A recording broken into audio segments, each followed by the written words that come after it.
जय जगन्नाथ बंधुगण।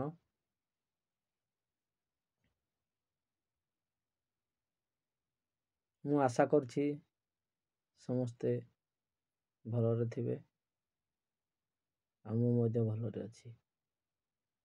आपण माने तो जानिथिबे ये तो शीत ऋतु, प्रबल शीत ता सहित ठंडा तापरे एमिति शिशिर पड़ुछि जेमिति कि बरफांचल जेमिति बरफ पहाड़ पर दिशे सेमती सकाळ पाइला बेले सेमती ही चतुर्पार्श्व दिशुछि। आउ लोक माने शीत दिन रे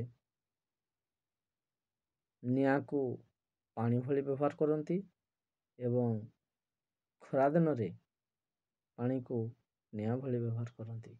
कहीं ना एबे काठ अभाव देखा देलानी, किंतु आग काल रे जेतेबेले काठ थिला वृद्ध वयस्क लोक माने कौन करते ना प्रत्येक गाँव रे प्रत्येक साही रे सबू काठरे निया लगई सकाळू बसंती। आपण माने बसिसंती ना कहि परिबिनी, किंतु आमे बसुछु मध्य एबे भी अल्प बहुत। आउ कौन कहिबी, आपण माने एई परिवार रे जड़ित रुहंतु।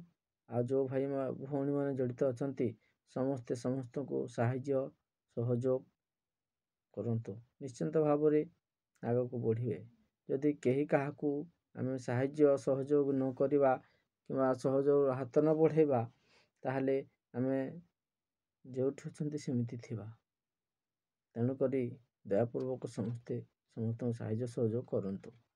आपण मन तो जानिथिबे ए कर्ममय जीवन रे समस्ते कर्म रे लिप्त।